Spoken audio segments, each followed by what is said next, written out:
है LNT and SBI। SBI के 150 share है मेरे पास 522 के रेट के, और LNT है 1811 के रेट के 60 शेयर, जो मैं 1 साल तक मतलब रखना चाहती हूँ कि 1-1.5 साल तक रख सकती हूँ उनको।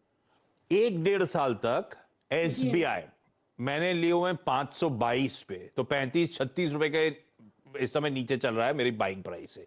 दूसरा दिखाइए लार्सन एंड टुब्रो प्रोडक्ट साहब, 1811 की सीमा मैम की खरीद, 1-1.5 साल का टाइम होराइजन, और ये भी 200-225 रुपए नीचे। ठीक है, नीचे तो ठीक है क्योंकि पूरा पूरा बाजार ही पिछले इस साल के फर्स्ट हाफ में दिक्कत में रहा है।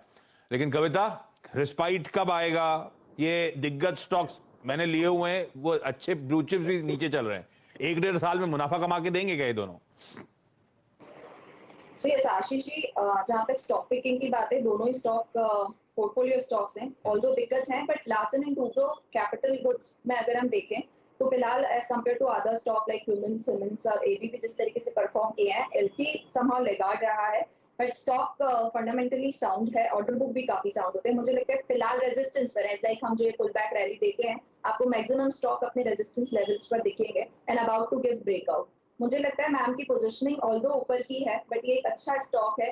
फर्दर अगर आप इसमें फंड डिप्लॉय कर सकते हैं तो एवरेज आउट करना चाहिए नीचे के लेवल्स पर। अगर 1540 1530 के लेवल्स के आसपास दिखे, आप वहां एवरेजिंग कर सकते हैं। वंस काउंटर 1600 के ऊपर सेटल होता है तो अपसाइड ओपन होते हुए दिखती है। इमीडिएट टारगेट्स की मैं अभी बात कर रही हूँ 1680 1700 की तरफ। सो इन दैट केस क्योंकि काउंटर अच्छा है, मुझे लगता है आप नीचे के लेवल्स पर एवरेज करने की इसकी कोशिश करें, कॉस्ट आपका कम होगा, और ऊपर में जो रेजिस्टेंस लेवल आते हुए दिखते हैं 1680 will be the first target, and once उसे क्रॉस करता है तो टुवर्ड्स आपकी बाइंग लेवल 1780 1800 की तरफ ही बढ़ता हुआ दिख सकता है। टाइम हॉरिजन भी है आपके पास 1-1.5 साल तक का, तो आई बिलीव एवरेज करना चाहिए आपको एलटी पर। देयर इज अनदर आपका काउंटर है दैट इज एसबीआई।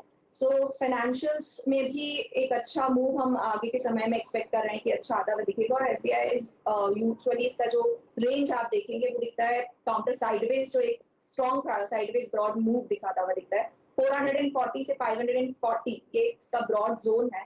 फिलहाल 486 पर खड़ा है जहां इसने एक अच्छा ब्रेकआउट दिया है। आई बिलीव इस काउंटर में भी आपको पोजीशनिंग आपकी बनी रहने देना चाहिए। अपसाइड में पॉसिबल है मीडियम टर्म, जो आप जिस हॉरिजन के साथ इसे रखना चाह रहे हैं। इमीडिएट टारगेट मुझे लगता है 520 540 की तरफ ये फर्दर मूव करता हुआ दिख सकता है। नजरिया अगर लंबे समय का है तो you should hold SBI also, and I believe you should take stop loss of 420 in such condition, क्योंकि आप लॉन्ग टर्म का एक नजरिया रख रहे हैं। एवरेज करना चाहें तो नीचे के लेवल्स पे एसबीआई को भी आप एवरेज कर सकते हैं। ठीक है, ये आपको लेवल याद हुआ जो कविता ने, मैं होता तो मैं तो लिख रहा होता, कविता कह रही होती। खैर नहीं भी लिख रहे होगे तो सीएनबीसी आवाज के उसमें मेरे ख्याल से ट्विटर आईडी पे ये सारे के सारे कॉल्स वापस कविता के मिल जाएंगे, आपको रिविजिट करना आप, वैसे मैंने लिख लिए।